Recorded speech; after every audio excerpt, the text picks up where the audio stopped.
మన ప్రభువును రక్షకుడైన యేసుక్రీస్తు శ్రేష్టమైన నామములో ఈ రాత్రి ఈ ప్రార్థన కూడి వచ్చిన మీ అందరికి కూడా నా హృదయపూర్వకమైన వందనాలు తెలియజేస్తున్నాను.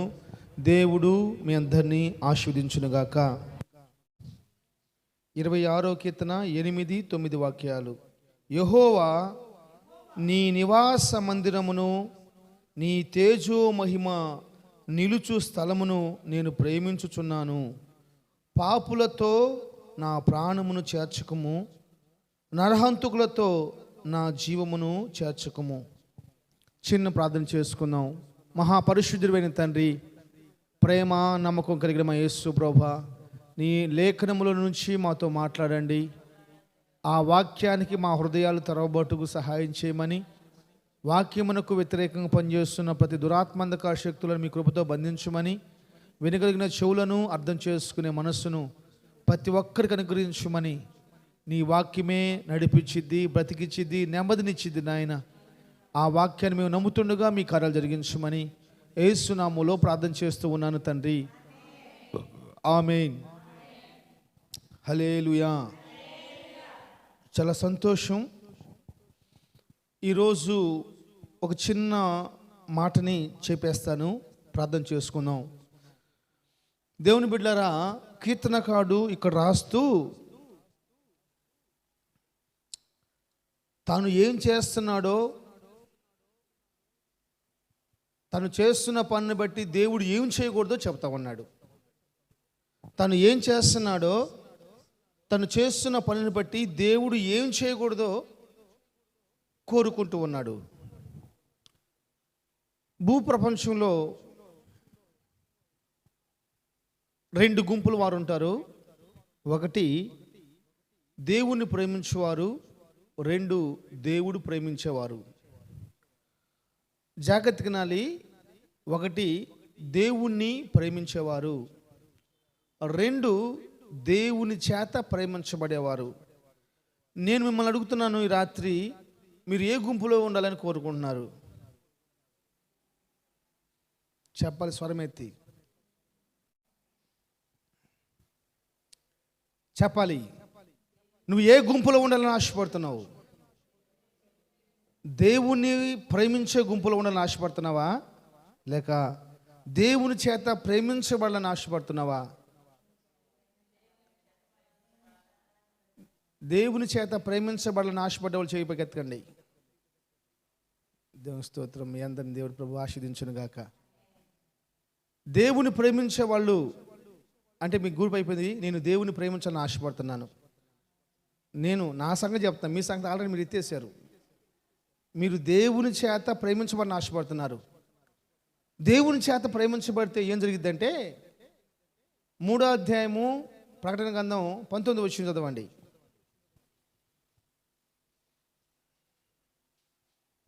3వ అధ్యాయము చాలు. దేవుని చేత నువ్వు ప్రేమించబడితే ఏం జరిగిద్ది? గద్దిస్తాడంట, శిక్షిస్తాడంట.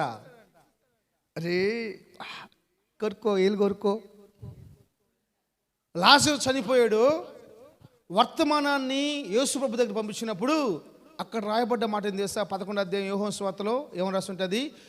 నీవు ప్రేమిస్తున్న లాజరు చెప్పాలి చనిపోయినాడు, రోగి అయి ఉన్నాడు, చనిపోయాడు. ఎవరు ప్రేమిస్తున్న వాళ్ళు? గుర్తుపెట్టుకోండి, దేవుడు నిన్ను నన్ను నిత్యం ప్రేమిస్తున్నాడు.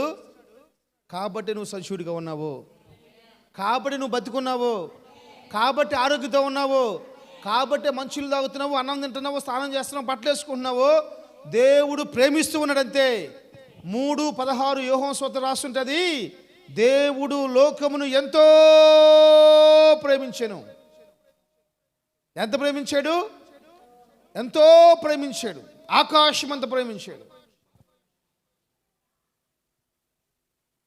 అయితే దేవుడు మీ ఆశని నెరవేర్చునుగాక. ఆ ఆశని బట్టి ప్రభుత్వం మిమ్మల్ని దీవించునుగాక. అయితే దేవుని చేత ప్రేమించబడటం అలవాటైపోయింది కాబట్టి మీకు మన ఇష్టానుసారంగా మనం ఉంటున్నాం. దేవుని చేత ప్రేమించబడితే బాగుండు అనుకుంటున్నాము, మనం చేసే తప్పులు మొత్తం చేసుకుంటూ పోతున్నాం. దాని మరి ఒకవేళ మీ ఆశ బహుశా మీకు ఎలా అర్థమైందో నాకు తెలియదు, కానీ ఆల్మోస్ట్ అందరూ కూడా చేతులు ఎత్తారు. దాన్ని బట్టి ప్రభుకే మహిమ కలుగును గాక. అది తప్ప నేను మాట్లాడతలేదు, కాకపోతే కోటిగా ఉంటుందంట, మరి నాకు తెలియదు అది. అంతే. ఇప్పుడు ఎవరిని కొడతాం మనం? బెత్తం వాడిని కుమారుడు తండ్రికి శత్రువు అవుతాడు అనమాట. బెత్తం వాడే కుమారుడు తల్లికి తండ్రికి ఘనత తీసుకొస్తారంట.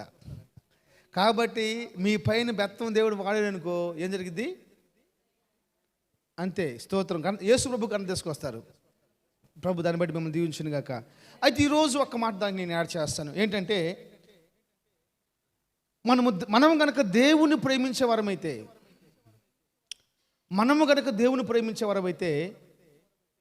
బైబిల్ చెబుతున్న మాట ఏంటంటే, యేసయ్య నీ మందిరమును నీ తేజో మహిమ నిలుచు స్థలాన్ని నేను ప్రేమిస్తున్నాను.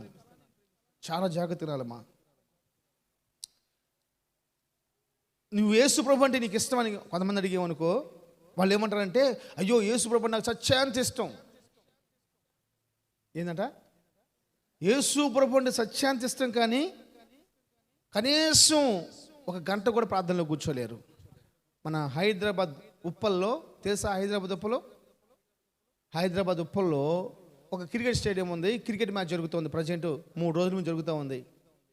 రేపు ఎల్లుండి 2 రోజులు ఉంటుంది. బహుశా రేపుతో అయిపోద్దుగా మాకు తెలియదు. ఆ మ్యాచ్ కోసం చిన్నోళ్ళని లేకుండా, యవనస్తులను లేకుండా, ముసలోళ్ళని లేకుండా, బీదవాళ్ళని లేకుండా, మిడిల్ క్లాస్ ఫ్యామిలీ వాళ్ళని లేకుండా, ధనవంతులను లేకుండా, ప్రతి ఒక్కరు కూడా 9 గంటలకు పోయి ఆల్మోస్ట్ 6 గంటల దాకా కూర్చున్న ప్లేస్ నుంచి లేవకుండా ఆ క్రికెట్ మ్యాచ్ చూస్తున్నారు. ఎన్ని గంటలు? 6 గంటల. ఆల్మోస్ట్ 9 గంటలు. ఉదయం 9 గంటల కాడ నుంచి సాయంత్రం 5 గంటలకు మ్యాచ్ జరిగిద్ది. ఇది 8 గంటలు.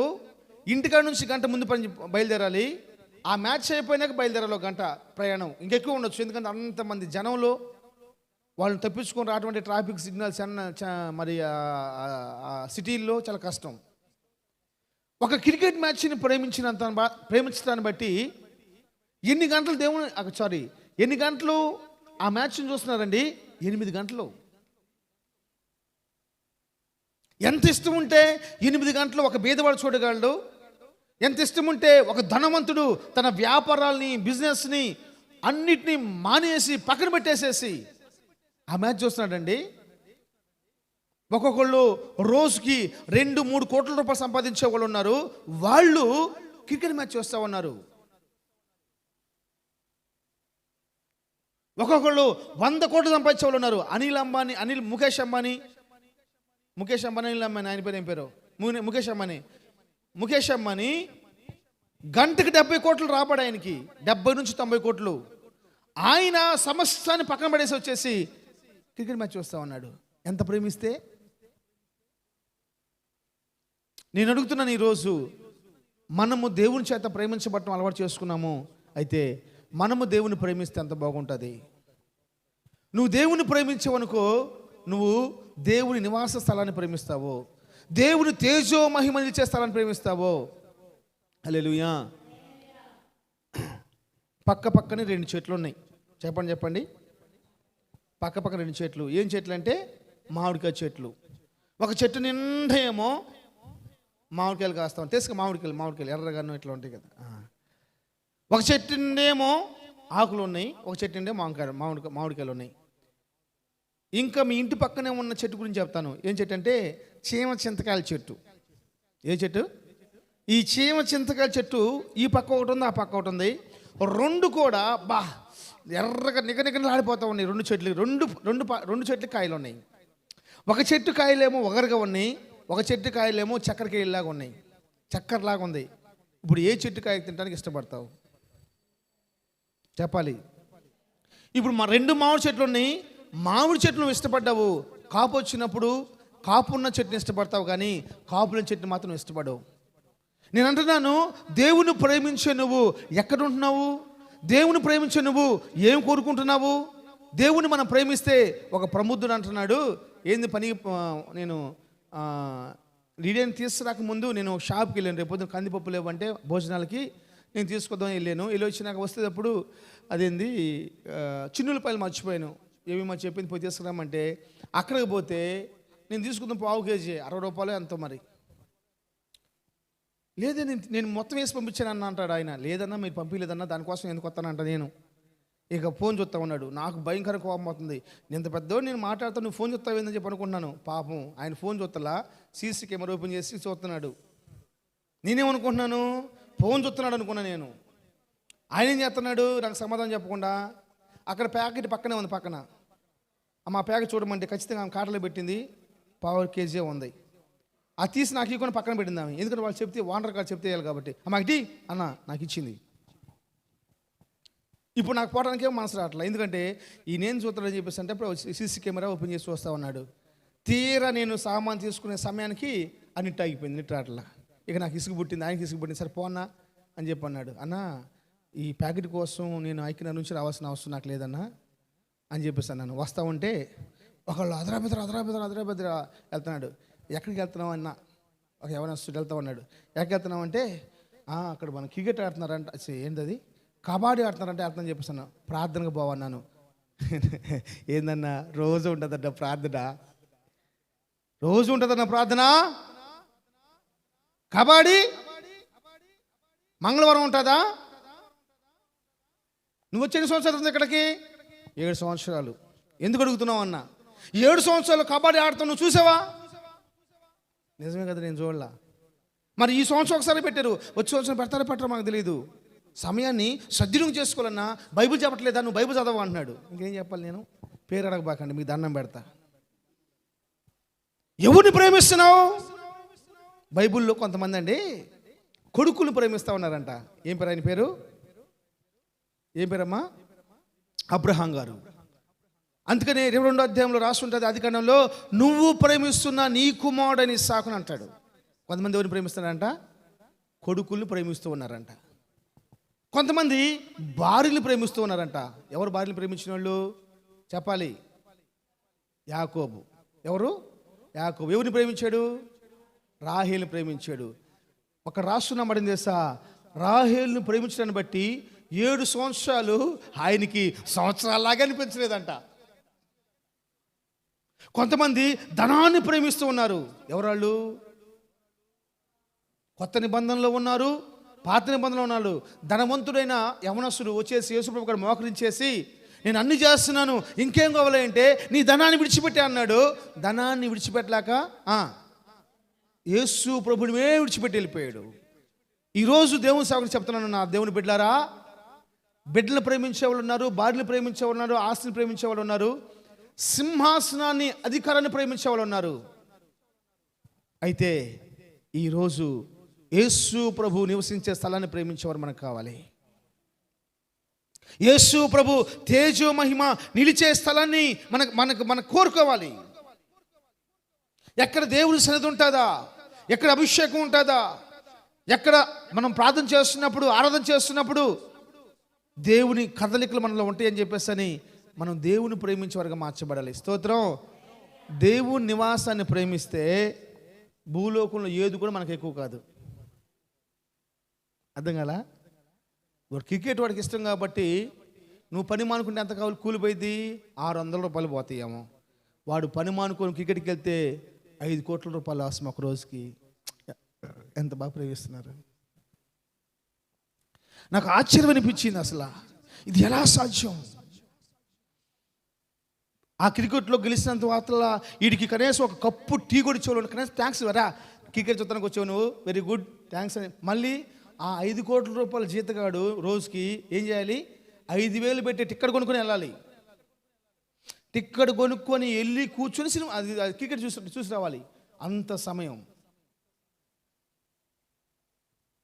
నువ్వు ఎప్పుడైతే దేవుని మందిరాన్ని ప్రేమిస్తావో, నువ్వు ఎప్పుడైతే దేవుని తేజో మహిమ నిలిసే స్థలాన్ని ప్రేమిస్తావో, దేవుని బిడ్డలారా, మనం చాలా శ్రేష్ఠులుగా మార్చబడిపోతాం. బైబిల్ చెప్తున్న మాట ఏం చేస్తా, అయ్యా నేను నీ మందిరాన్ని ప్రేమిస్తున్నాను, నీ తేజో మహిమ నిలిసే స్థలాన్ని నేను ప్రేమిస్తున్నాను కాబట్టి నువ్వేం చేయకూడదు?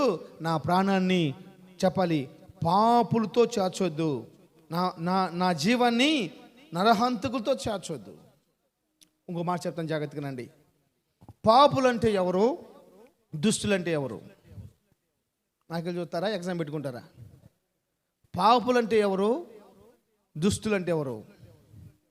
ఏమ్మా బాబు, నాకు చెప్పండి, వినపడుతుందా? నేను పద్దాకలు మిమ్మల్ని ఒక ప్రశ్న అడిగినప్పుడల్లా మీకోసం ఏం మాటలు దేవుడు అడుకోవాలో నాకు అర్థం కావట్లేదు మిమ్మల్ని తిడటానికి. అమ్మా, పాపులంటే ఎవరమ్మా? పాపులంటే బాప్తీసం తీసుకునే వాళ్ళు. దుష్టులు అంటే ఎవరు? జాగ్రత్త తినాలి.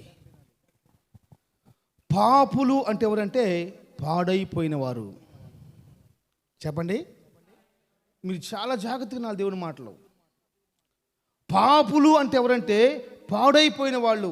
19వ అధ్యాయం 10వ వచనం లోకాసువార్తలో ఏం రాస్తుందంటే, మనుష్య కుమారుడు దేనికి వచ్చాడు?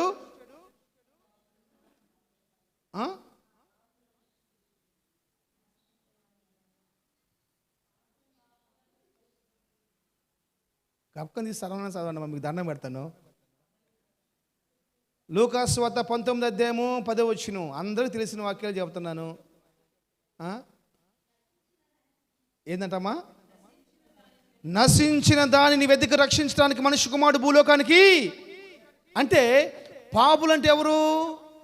పాపులంటే పాడైపోయిన వారు అని అర్థం, నశించిపోయిన వారు అని అర్థం. నశించిపోయిన వారితోటి దేవుని మందిరాన్ని ప్రేమించేవారు, దేవుని తేజో మహిమను ప్రేమించేవారంట. నశించిపోయే వారితో వారి ప్రాణం చేర్చబడి దేవుని బిడ్డారా. ఇదే మన ధైర్యం. ప్రైజ్ ది లార్డ్, హల్లెలూయా. పాపులు అంటే ఎవరు? నశించిపోయిన వారు, పాడైపోయిన వారు. మరి దుష్టులు అంటే ఎవరు చెప్పాలి? అమ్మ వినపడలే తల్లి, నా తల్లి, ఈ మధ్యకాలం నువ్వు బిజినెస్ ఎక్కువ అయిపోయింది, నీకు మాటలు రావట్లా. దుష్టులు అంటే ఎవరు? పాపులు అంటే ఎవరు? పాపులంటే పాడైపోయిన వారు అని అర్థం, అవునా కదా? మరి దుష్టు అంటే ఎవరుమా? మీరు 100 సంవత్సరాల తర్వాత అడిగినా కానీ మీరు సమాధానం చెప్పాలి. పాపులు అంటే ఎవరు? పాడైపోయిన వారు. దుష్టులు అంటే ఎవరు? దుష్టులు అంటే ఎవరంటే పాడు చేసేవారు. దుష్టులు అంటే ఎవరు? పాడు చేసేవారు. అందుకనే దుష్ట సాంగత్యము మంచి నడవడికని నేను చెప్పట్లా, బైబిల్ చెబుతుంది. అందుకనే కీర్తనకాడు ఏమంటాడు? దుష్టుల ఆలోచన చొప్పున, దుష్టుల మార్గంలో దుష్టులు కూర్చున్న చోట ఎందుకు కూర్చోకూడదు? వాడు పాడు చేస్తాడు, వాడి ఆలోచన పాడు చేస్తుంది, వాడు నడిచిన మార్గాల్లో పాడు ఉంటుంది. దుష్టులు ఎవరు? దుష్టు అంటే ఎవరమ్మా? పాడు చేసేవాడు. పాప అంటే ఎవరు? పాడైపోయిన. సింపుల్, అంతే. నేర్చుకున్నారా? నేర్చుకున్నావు చెప్పు. పాపులు అంటే ఎవరు? అందరూ ఒకసారి చెప్పండి అమ్మా. పాపులు అంటే ఎవరు? దుష్టులు అంటే ఎవరు? పాడు చేసేవారు. అందుకని వాటితో మనం కూర్చోకూడదు. సరే, జాగ్రత్తగా అండి, నేను సమయం ఎక్కువ లేదు మనకి. ఇక కీర్తనకాడు ఏమంటాడంటే, అయ్యా నీ తేజో మహిమ నిలిచే స్థలాన్ని నేను ప్రేమిస్తూ ఉన్నాను, నీ మందిరాన్ని నేను ప్రేమిస్తున్నానయ్యా. పాపులతో నా ప్రాణాన్ని చేర్చొద్దు. పాపులతోటి బా.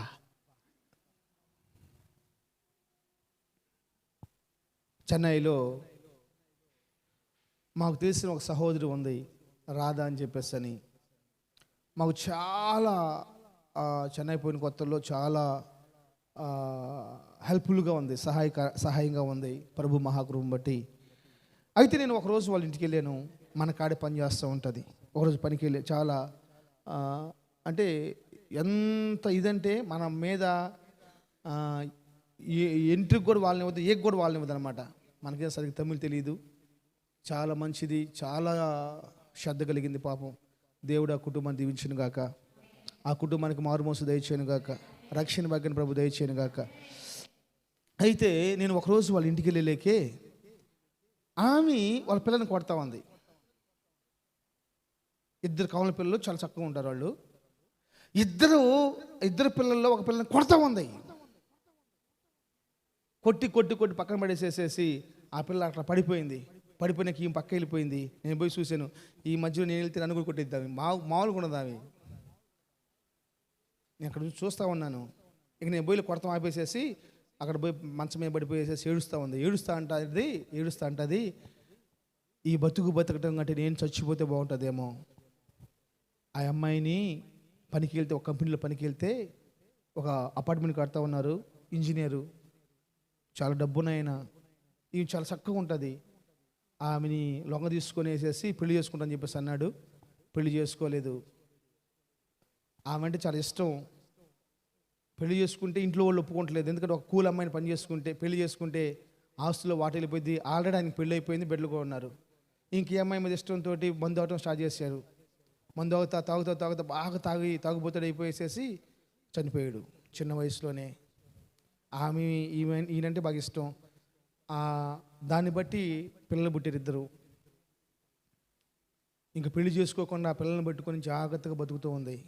అవంటది, నా సమస్తాన్ని అర్పించేసాను మీకోసం, కూలి పని చేసుకొని మగవాళ్ళు లేని కుటుంబాన్ని నేను నడుపుకుంటూ ఉన్నాను అని చెప్పేసి అని అంత చావు దెబ్బలు కొట్టేస్తే ఏదో ఒక చిన్న మాట లేదని ఆమె పండుకొని, ఈ బతకడం కంటే చనిపోతే బెటర్ కదని చెప్పొస్తున్నప్పుడు ఆ పిల్లలు వేసేసి ఆ అమ్మతో ఒక మాట మాట్లాడుతుంది. అమ్మ, ఇంకా నన్ను కొట్టమ్మా, ఇంకా నన్ను కొట్టు, నువ్వు చచ్చిపోతానని మాత్రం అనొద్దమ్మా.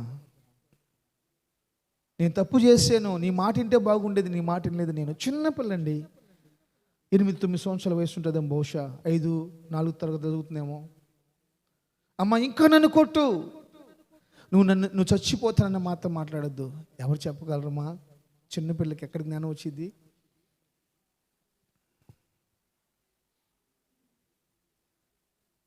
చిన్నపిల్లకి అలా జ్ఞానం ఎలా వచ్చిందిమా?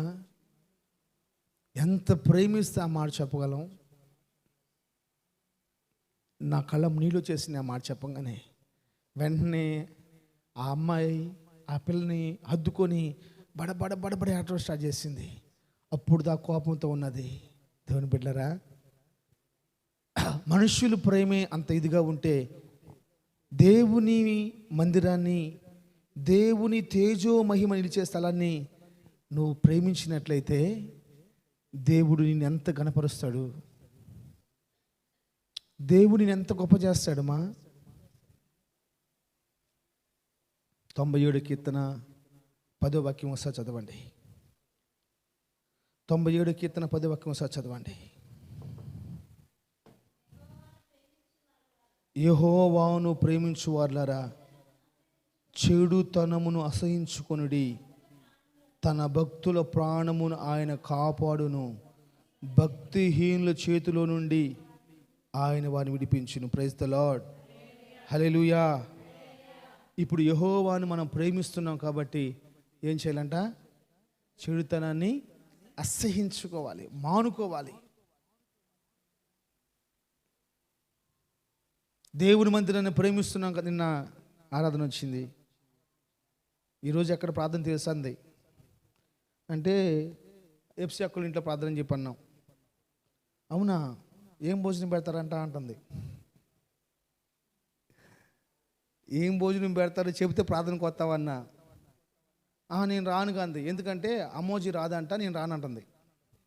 అమ్మోజీ రాదా నీకెవరు చెప్పారన్న? నేను మాట్లాడుతూ ఉన్నాం సందర్భంలో,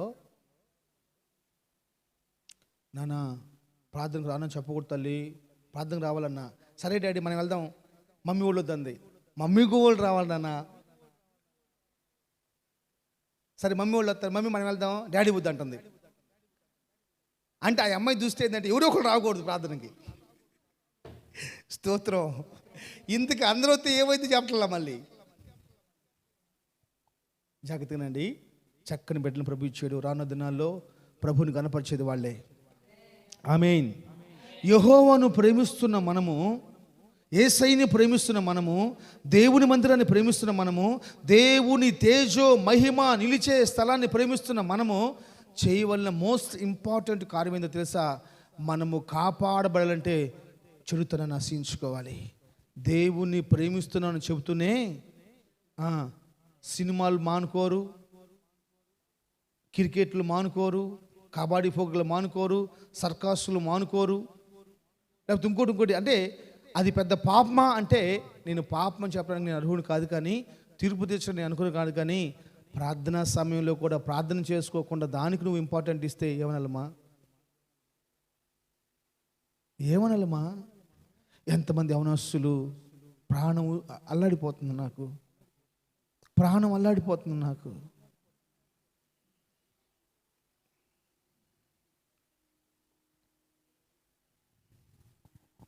మన కుటుంబాలు దేవుని నివాసంగా మార్చబడిపోవాలి. దేవుని మహిమ నిలిచే స్థలంగా మార్చబడిపోవాలి. దేవుని అభిషేకం నిలిచే స్థలంగా మార్చబడిపోవాలి. ఏదేది అసహ్యమో దాన్ని మనం దూరం చేసుకోవాలి. ఇంకేం పని ఉంటుంది మనకి? ఇంకేం పని ఉంటుందమ్మా? పెళ్లి కాకముందు పౌలు ఫోన్ చేసిన వాళ్ళు ఎవరు ఉంటే చేతులెత్తండి. ఇక్కడ 24 గంటలు బిజీ అని వచ్చేది.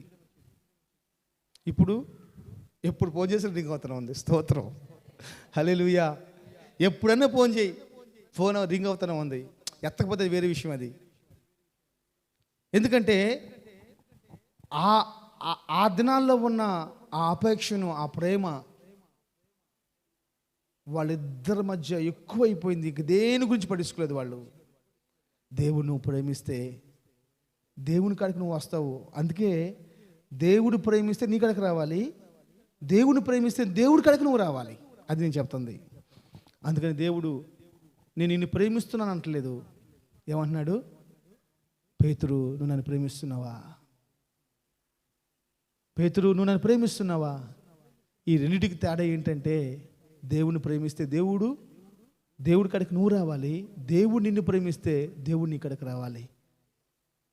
నీ కష్ట సమయాల్లో, నీ బలహీనతల్లో, నీ అనారోగ్యంలో కంపల్సరీ, నీ వేదనలో కంపల్సరీ, నీ ఆర్థిక సమస్యల్లో నువ్వు అల్లాడిపోతున్నప్పుడు, చిక్కబడ్డప్పుడు, నువ్వు కన్నీరు కారుస్తున్నప్పుడు, యేసు ప్రభువే దిక్కనుకున్నప్పుడు, ఆయన ఆశ్చర్యపురంగా మార్చుకున్నప్పుడు కంపల్సరీ వచ్చి ఆదరించి నీకు విజయాన్ని ఇస్తాడు. ఓటమనివ్వని దేవుడు ఆయన. ఆమేన్. అయితే మనం దేవుని ప్రేమిస్తే ఆయన కాడికి పరుగున వస్తూ ఉంటాం. ఈరోజు ప్రార్థన లేదని ఆశపడే వాళ్ళు ఎంతమంది? మా సహోదరి వచ్చింది, మా విశ్వాసి, ప్రార్థన ఎక్కడ అంటది. ప్రార్థన సమయానికి మాత్రం రాదు. ప్రార్థన ఎక్కడ? నిజంగా అంటే ఆ అమ్మాయి మాట్లాడే మాటలు ఒక్కోసారి నాకు ఇండైరెక్ట్గా భయం వేస్తూ ఉంటుంది. ప్రార్థన ఎక్కడ? ఈరోజు ప్రార్థన లేదా? నేను సాయంత్రం పౌలు వచ్చాడు. పౌలు వస్తే పౌలు ఏమని చేసుకుని అక్కడ వదిలిపెట్టమంది. మనోడు పైన గాళ్ళు కోసాడు. పౌలు ముఖం అంతా తెల్లగా దుంబడిపోయింది. పౌలు ముఖం బాగాలే, పౌలుతో వెళ్ళని అంటుంది.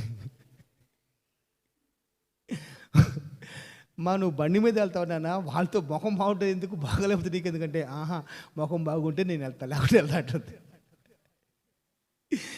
ఎక్కడి నుంచి మాటలు ఎక్కడి నుంచి వస్తుంది అర్థం కాదు. లేసి రక్తం వేయించి నువ్వు బాగున్నా బాగలేపని ప్రభు నీ కాడికి వస్తాడమ్మా. నువ్వు ముఖం కడుక్కున్నా, ముఖం కడుక్కోకపోయినా, స్నానం చేయకపోయినా నీ కాడికి వస్తాడు. అయితే నువ్వు దేవుని దగ్గర రావటం కష్టం, నువ్వు దేవుని ఎతకటమే కష్టం. అందుకని భక్తులు జీవితాలు మనకు కనపడుతుంది తెలుసా? నేను యెహోవా మందిరాన్ని ప్రేమిస్తున్నాను, దేవుని తేజో మహిమ నిలిచే స్థలాన్ని నేను ప్రేమిస్తున్నాను. అంత మాత్రమే కాదు, అవి ప్రేమిస్తూ ఉండగా 8వ అధ్యాయంలో మనం చదువుతాం రోమపత్రికలో, ఆయన ప్రేమించు వారికి సమస్తమును సమకూర్చబడి జరుగుతూ ఉన్నాయి. ఆయనను ప్రేమించు వారికి ఆయన ప్రేమించేవారు కాదు, ఆయన ప్రేమించేవారికి. నువ్వు ప్రేమిస్తే దేవుడు నీకు సర్వస్వంగా మార్చబడిపోవాలి. నీ కష్టాలు, ఇబ్బందులు ఎన్నైనా ఉన్నవండి, వాటిని ప్రభు చిటికులో మటుమాయం చేయగలడు. స్తోత్రం. చిటికులో ఆయన మటుమాయం చేసినాక ఏమిచ్చి నువ్వు ఆయన రుణం తీర్చగలం? ఏమిచ్చి రుణం తీర్చగలమ్మా? దేవుని ప్రేమించే శ్రేష్టమైన మనసు, దేవుని సన్నిధిని ప్రేమించే శ్రేష్టమైన మనసు, దేవుని తేజో మహిమనిచ్చే స్థలమును ప్రేమించే మనసు మనకు కావాలి. ఆమేన్. అర్థమైందా?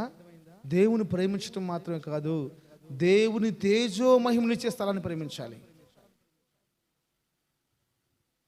మోకరించిన ప్రతి స్థలము దేవుని మహిమ నిలిచేది కాదు.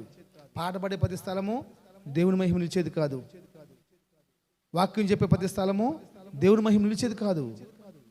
దేవుని మహిమ ఎక్కడైతే నిలబడుతుందో ఆ స్థలాన్ని మనం ప్రేమించాలి, ఆ స్థలాన్ని మనం చూడగలగాలి.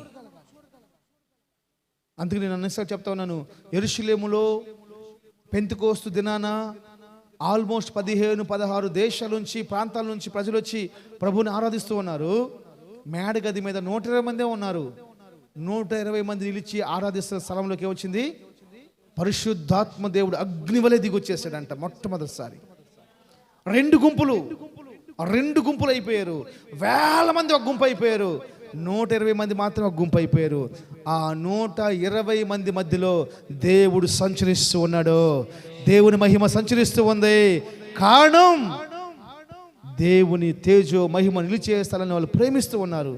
అంతకుముందు ఆ స్థలంలో వాళ్ళు ఏం చేసేవాళ్ళు? బల్లారాధన చేస్తూ, పాటలు పాడుతూ ప్రభువుని వాళ్ళందరూ కలిసి ఆరాధిస్తూ ఉండేవాళ్ళు. అదే స్థలంలో కూర్చొని ప్రార్థన చేస్తున్నారు. అక్కడ 16 ప్రాంతాల నుంచి, రాష్ట్రాల నుంచి, దేశాల నుంచి, లేకపోతే అనేకులు అక్కడ వచ్చున్నారు. వాళ్ళ మధ్యలో ఏమీ లేదు, అసలు ఏమి లేదు. వాళ్ళు వచ్చారు, ఏదో చేసి వెళ్ళిపోయారు. నేను చెప్తున్నాను, దేవుని తేజో మహిమ నిలిచే స్థలాన్ని మనం ప్రేమించాలి. అది మనం ప్రేమించగలిగితే ఒక్కరోజు ప్రభువుని మిమ్మల్ని ఒక్కరోజు కూడా మీరు ప్రభువుని విడిచిపెట్టి ఉండలేరు. Praise the Lord. ఒక్క క్షణం కూడా ప్రభువుని విడిచిపెట్టి మనం ఉండలేము. ఆయన ఎన్ని చేసిన. అందుకని యోబు అంటాడు, ఆయన నన్ను చంపినను ఆయన కోసం కనిపెడతాను. ఎలా చెప్పగలం? ఆయనను చంపినా సరే, ఆయన నలిపినా సరే, అంతగా దేవుని ప్రేమించినాడు. అంతగా దేవుని తేజో మహిమ నిలిచే స్థలాన్ని ప్రేమించాడు కాబట్టి ఆ మాట చెప్పగలిగాడు.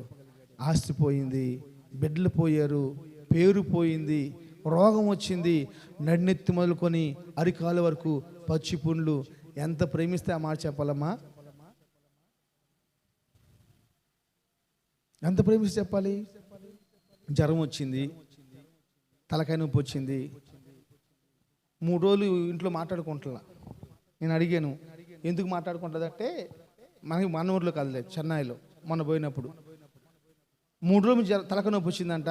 3 రోజుల క్రితం వాళ్ళ ఆయన ఎట్లా తలకాయ నొప్పి అడగలేదంట. 3 రోజుల నుంచి వన్నం వండలేదు, వాటలు తెచ్చుకుంది అంటున్నారు. ఇంట్లో వన్నం వండుకుంటే 3 రోజులకు 300 రూపాయలు.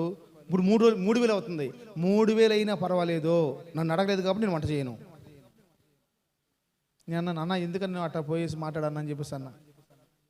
పోయి మాట్లాడమని చెప్పేస్తాను. నేను మాట్లాడదాం అన్నాడు. ఇంకంతే నేను వచ్చేసాను. నాకు టైం అవుతుంది, వచ్చేసాను.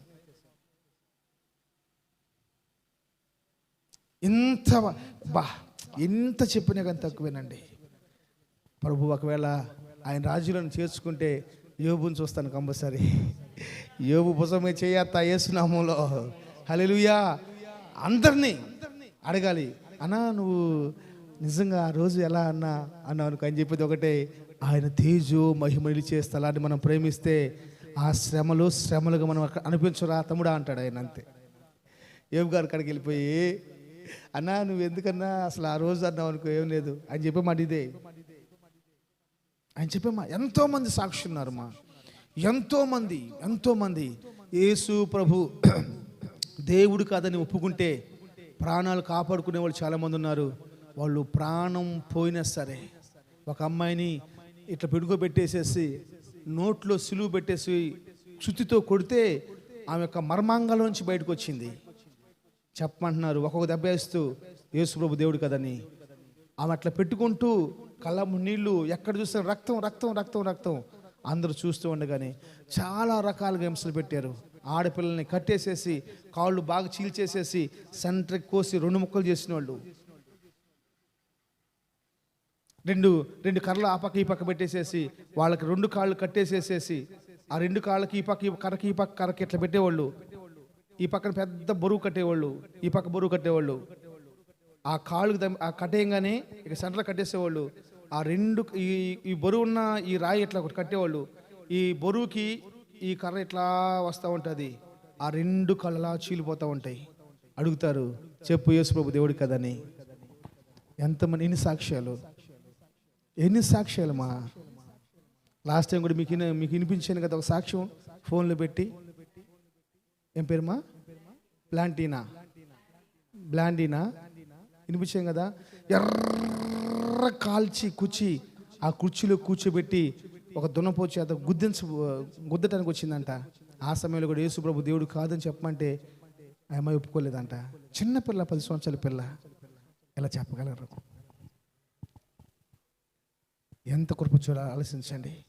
నేను చెప్తున్నాను, దేవుని తేజు మహిమనిచ్చే స్థలాన్ని ప్రేమిస్తే దేనికైనా మనం ఇష్టపడతాం. చచ్చిపోవడానికైనా ఇష్టపడతాం, ఆస్తి పోవడానికైనా ఇష్టపడతాం, దేనికైనా ఇష్టపడతాం అంతే. కానీ దేవుణ్ణి మనం ప్రేమిస్తుండగా బైబిల్ చెప్పే ఘనమైన మాట ఏం తెలుసా? నీ జీవితంలో ఎప్పుడు ఆయన సన్నిధిని నువ్వు వదులుకో. డబ్బు కోసమో, పగ కోసమో, ద్వేషం కోసమో నువ్వు వదులుకో. అది తెలిసేలేకే జరగాల్సిన జరిగిపోతే దేవుడి మాటలను బట్టి మనందరిని ఆశీర్వదించును గాక. ఆమేన్.